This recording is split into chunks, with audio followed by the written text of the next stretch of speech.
Assalamualaikum warahmatullahi wabarakatuh. Saya mewakili kelompok kami akan mempresentasikan chapter 9 bab teknik evaluasi dari buku yang berjudul Human Computer Interaction dengan nama pengarang Alan Dix. Jadi di sini saya akan menjelaskan apa itu teknik evaluasi. Jadi peran evaluasi adalah menilai desain dan menguji sistem untuk memastikan bahwa proses desain berjalan seperti yang kita harapkan dan memenuhi persyaratan pengguna. Selanjutnya, evaluasi tidak boleh dianggap sebagai fase tunggal dalam proses desain, sehingga evaluasi harus terjadi sepanjang siklus hidup desain dengan hasil evaluasi menjadi modifikasi pada desain. Selanjutnya adalah tujuan evaluasi. Ada 3 tujuan evaluasi, yaitu yang pertama, untuk menilai tingkat dan aksesibilitas fungsi sistem. Yang kedua, untuk menilai pengalaman pengguna dari interaksi. Yang ketiga, untuk mengidentifikasi masalah spesifik dengan sistem. Selanjutnya adalah evaluasi melalui analisa ahli. Sejumlah metode telah diusulkan untuk mengevaluasi sistem interaktif melalui analisa pakar. Metode ini dapat digunakan pada setiap tahap dalam proses pengembangan, mulai dari spesifikasi desain, melalui storyboard, prototipe, hingga implementasi penuh, yang menjadikan pendekatan evaluasi lebih fleksibel. Selanjutnya adalah panduan kognitif. Untuk melakukan langkah-langkah kognitif memerlukan 4 hal, yaitu yang pertama, spesifikasi atau prototipe sistem, yang kedua, deskripsi tugas, yang ketiga, daftar lengkap tindakan tertulis, yang keempat, indikasi tentang siapa pengguna dan pengalaman serta pengetahuan. Selanjutnya, yang kedua adalah evaluasi heuristik. Pedoman atau prinsip umum atau aturan praktis yang dapat memandu keputusan desain atau digunakan untuk mengkritik keputusan yang telah dibuat. Selanjutnya, yang ketiga adalah evaluasi berbasis model. Evaluasi berbasis model dapat digunakan untuk mengevaluasi urutan dialog untuk masalah seperti keadaan tidak terjangkau, dialog melingkar, dan kompleksitas. Selanjutnya, yang keempat adalah menggunakan studi sebelumnya dalam evaluasi. Menggunakan studi sebelumnya dalam evaluasi sebagai bukti untuk mendukung atau menyangkal aspek desain. Selanjutnya, evaluasi melalui partisipasi pengguna. Teknik yang dikembangkan sejauh ini berfokus pada evaluasi untuk menyaring dan menyempurnakan desain. Partisipasi pengguna dalam evaluasi cenderung terjadi pada tahap pengembangan.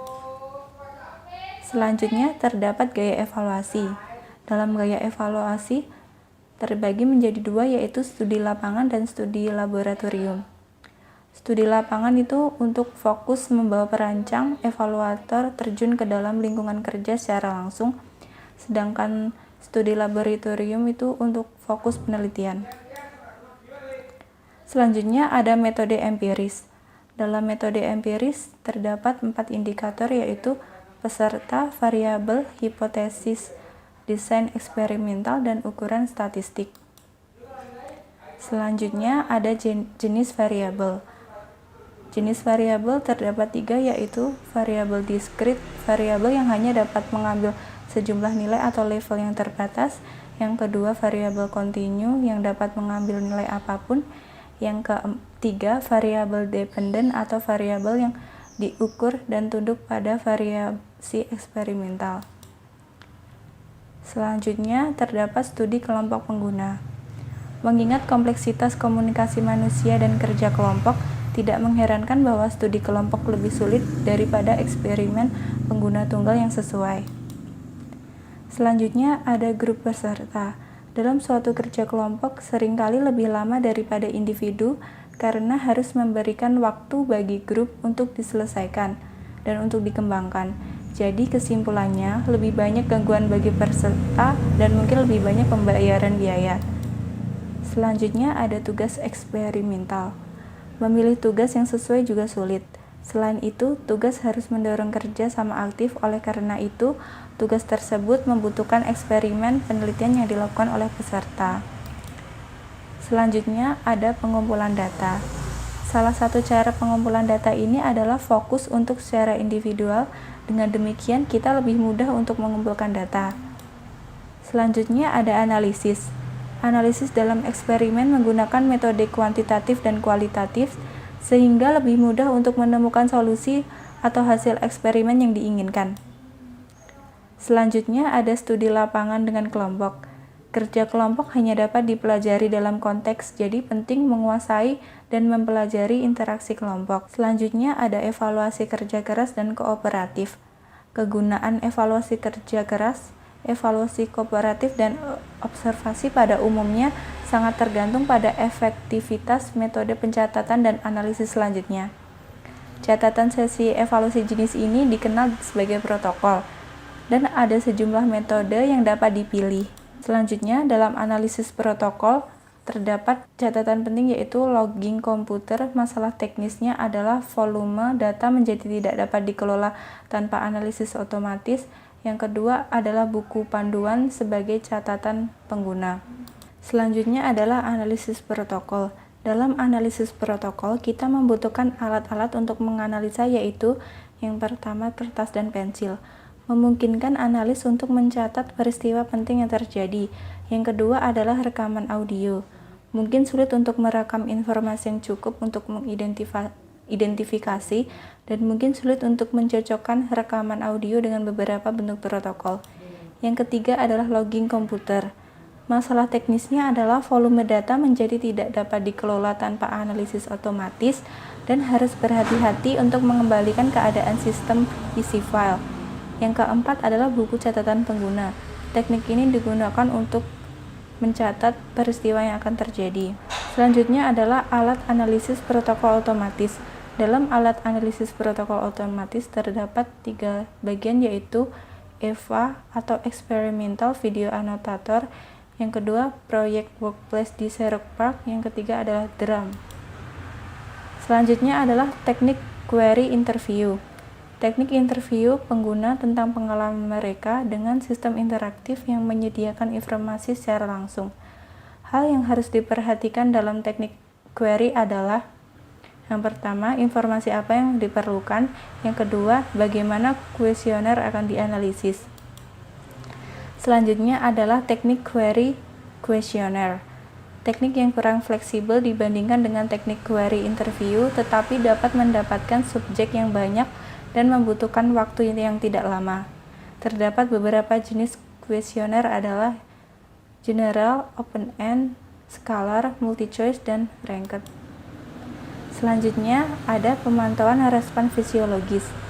Terdapat 4 aktivitas, yaitu aktivitas jantung, aktivitas kelenjar keringat, aktivitas listrik dalam otot, dan aktivitas listrik di otak. Selanjutnya adalah faktor-faktor yang membedakan teknik evaluasi.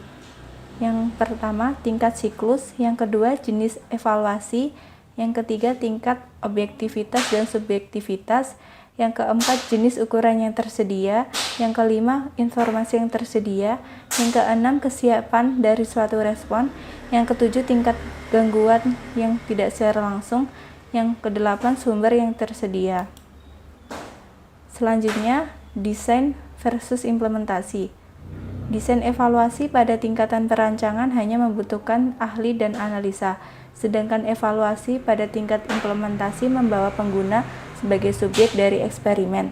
Selanjutnya adalah laboratorium versus studi lapangan. Laboratorium merupakan awal tingkatan, sedangkan studi lapangan ditempatkan pada tingkatan implementasi. Selanjutnya adalah subjektif versus objektif. Pada teknik yang subjektif, evaluator atau orang yang melakukan evaluasi. Hal ini dapat menyebabkan penilaian evaluator menjadi biasa sehingga diperlukan lebih dari satu orang evaluator. Sedangkan teknik objektif menghasilkan hasil yang berulang yang tidak tergantung pada evaluator. Namun secara ideal pengukuran secara subjektif dan objektif seharusnya digunakan keduanya.